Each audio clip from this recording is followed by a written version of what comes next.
종이 형태의 주식이나 채권이 사라지고 전자증권 시대가 시작이 됩니다. 전자 등록을 해야만 증권 거래가 가능해지는 건데요.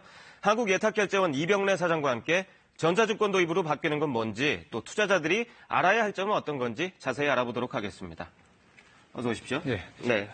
이 예탁결제원 하면 증권을 예탁받아서 보관하고 또 증권거래 결제 체계도 담당하는 그런 기관이잖아요. 이번에 전자증권 전환도 책임지고 있는데 종이증권이 전자증권으로 바뀐다. 구체적으로 어떻게 되는 거고요. 또 언제부터 시행이 되는 건가요? 네.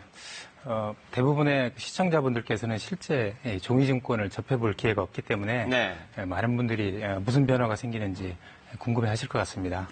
간략히 말씀을 드리자면 전자증권 제도가 시행되는 오는 9월 16일부터는 상장회사 그리고 전자증권 참여 신청을 한 비상장회사가 발행한 종이증권은 더 이상 유효하지 않게 됩니다. 그리고 추석 연휴 직전 영업일인 9월 11일까지 종이증권을 보유하고 계신 소유자가 증권회사에 맡기신 종이증권은 제도 시행일인 9월 16일에 자동으로 전자증권으로 바뀔 예정입니다. 그리고 제도 시행 이후에는 더 이상 종이증권을 발행하지 않고 증권의 발행이나 매매, 양도 등 모든 권리 행사 그리고 관련 업무가 전자적으로 처리되게 됩니다. 지금은 이제 사실 돈도 숫자로만 왔다 갔다 하는 그런 시대잖아요.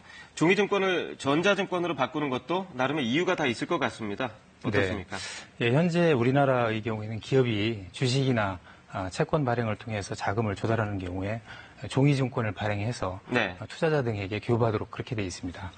물론 증권회사를 통해서 거래하시는 분들의 경우에는 그 증권이 저희 한국예탁결제원에 모두 예탁되어 있기 때문에 실제 종이증권을 주고받으시거나 보실 기회는 없을 겁니다. 근데 이제 그 현행 그 제도하에서 발행회사는 아무래도 번거롭고 시간이 많이 소요되는 그런 종이증권의 발행 그리고 관리 비용을 부담해야 되고요. 그다음에 증권회사 등 금융회사의 경우에도 종이증권 유통에 따른 여러 가지 관리 비용을 부담을 하고 있습니다. 아울러 그 종이증권의 경우에는 위변조라든지 분실 도난 그리고 탈세나 음성거래 등의 그런 문제도 제기되어 있고요. 이에 따라서 이제 정부하고 저희 한국예탁결제원은 그 국제 표준으로 자리 잡은 전자증권 제도를 우리나라에도 도입을 해서 종이증권 발행에 따른 그런 여러 가지 문제를 해결하고 우리나라 자본시장의 그 건전성과 효율성을 좀 높여나가고자 합니다. 다른 나라 같은 경우에는 이 전자증권 제도를 많이 도입하고 있나요? 어떻습니까? 지금 OECD 36개국 중에서 가입 36개국 중에서 33개국이 전자증권 제도를 도입하고 있습니다. 그렇군요. 우리도 이제 거기에 합류하게 되는 그런 상황이군요. 그렇습니다.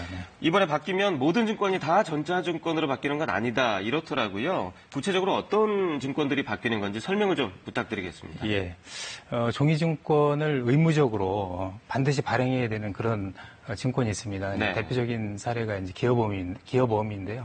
이제 그런 경우 그런 기업보험이라든지 그다음에 양도가 제한된 출자지분이라든지 이런 증권을 제외하고 주식이나 채권, 펀드 이러한 그 대부분의 증권은 전자증권으로 전환되게 됩니다. 특히 이제 상장 주식의 경우에는 일괄적으로 전자증권으로 전환이 되고 비상장 주식은 이제 발행회사가 신청하는 경우에 한해서 전자증권으로 전환이 됩니다. 좀 더 구체적으로 말씀을 드리면 약 2,300개 상장회사 그리고 100개 정도의 이제 비상장회사가 발행한 증권은 9월 16일 제도 시행과 동시에 전자증권으로 바뀌게 되고요.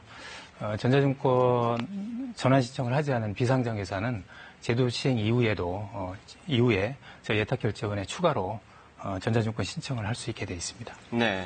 그리고 그동안 이제 투자자들이 보지는 못했지만 그 종이증권을 그러니까 위탁받아서 예탁받아서 갖고 계셨던 거잖아요. 그렇습니다. 그에 따른 관리 비용이나 관리 공간이나 이런 것들도 좀 줄어들 수 있는 그런 편리함도 있겠군요. 가장 중요한 게 투자자들 입장에서는 그러면 내가 주식이나 채권을 투자하고 있는데 나한테 달라지는 건 과연 뭘까? 이거 같은데 어떤 점들이 달라지는 건지 설명을 좀 해주시죠. 투자자 측면에서는 그 제도 시행과 동시에 전자증권 전환 대상 그 종이증권의 경우에는 효력이 상실됩니다. 그래서 이러한 종이증권을 제도 시행 이후에는 매매하거나 양도할 수 없고 담보 목적으로도 사용할 수 없게 됩니다. 그래서 일부에서는 아마 전자증권 제도 시행으로 인해서 불편한 점이 좀 늘어나는 거 아닌가 이렇게 느끼시는 분들도 좀 있을 것 같습니다. 네. 그렇지만 그동안 해마다 종이증권의 분실이나 도난 그리고 위변조 등에 따른 투자자 피해 사례가 보고되고 있고요. 네. 전자증권의 경우에는 이러한 우연 발생 요인이 없고 증권이 전자적으로 안전하게 관리되기 때문에 네. 투자자는 보다 안전하고 신뢰할 수 있는 그런 투자 환경을 누릴 수 있게 되겠습니다. 네. 아마 작년에 삼성전자가 액면가를 분할을 하면서 10일 이상 거래 정지가 돼야 된다. 네. 그래서 쟁점이 된 사례가 있었습니다. 그렇죠. 근데 이제 앞으로 전자증권 제도가 도입이 되면 이러한 종이증권 관련 절차라든지 소요기간 이런 것들이 불필요해지기 때문에 투자자 입장에서 보면 보다 신속하게 권리 행사를 할 수 있을 것으로 기대를 하고 있습니다.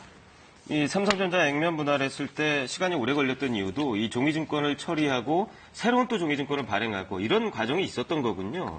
그렇습니다. 그런 절차가 사라지니까 어쨌든 이제 앞으로 좀 편리해지고 비용도 절약되는 그런 상황인 것 같은데요. 8월 21일까지 전자증권을 바꾸세요. 이런 캠페인을 제가 본 것 같거든요. 벌써 21일이 지났어요. 오늘 28일이니까. 그렇습니다. 혹시 아직 못 바꾸신 분들 어떤 방법이 있을까요? 예, 저희가 전자증권제도 시행에 따라서 투자자의 불편이 나타날 수 있기 때문에 지난해부터 이제 TV라든지 여러 매체를 통해서 대국민 광고를 전개를 해오고 있습니다. 네. 저도 이제 주변에 여러 분들로부터 TV 광고를 봤다는 말씀과 함께 비슷한 질문을 사실 네. 받았었습니다.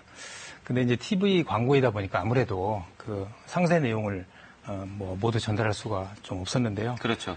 지난 8월 21일까지 종이증권을 증권회사에 맡기지 못하셨다고 해서 불안해하실 필요는 없겠습니다. 9월 11일까지는 우리나라에서 주식 사무를 대행하는 명의계에서 대행회사가 있습니다. 네. 국민은행, 하나은행 그리고 저희 한국예탁결제원 3개 기관인데요.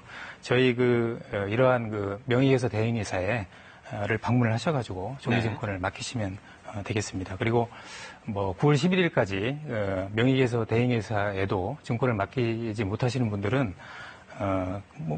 그런 분들의 경우에도 이제 투자자 보호를 위해서 각 명의계에서 대행회사가 특별 계좌를 개설을 해서 관리를 하기 때문에 걱정을 하실 필요가 없겠습니다. 이제 9월 16일부터 시행이니까 이제 시행까지 20일도 채 남지 않았거든요. 자리를 잘 잡을 수 있을지, 특히나 이제 전자증권으로 바뀌면 해킹 우려 같은 건 없는지 또 이런 걱정도 될 것 같아요. 어떻게 잘 자리 잡을 수 있겠습니까? 네, 저희가 이제 2016년 3월에 전자증권법이 제정 공포된 이후에 저희 예탁결제원은 정부와 그다음에 참가 금융기관들하고 같이 지난 3년여 동안 여러 가지 제도적 시스템적 준비 작업들을 수행해 왔고요. 네. 이미 지난해 말까지 시스템 구축을 완료를 했고 그동안에 지난 연초부터는 계속 테스트 작업을 진행을 했습니다. 그래서 준비 상황이라든지 그다음에 테스트 결과 이런 걸 봤을 때 차질 없이 제도 시행을 할 수 있을 것으로 기대를 하고 있습니다. 끝까지 최선을 다하겠습니다. 네. 증권 거래가 편리해지고 좀 더 빨라지고 이랬으면 좋겠군요. 오늘 설명 잘 들었습니다. 네, 감사합니다.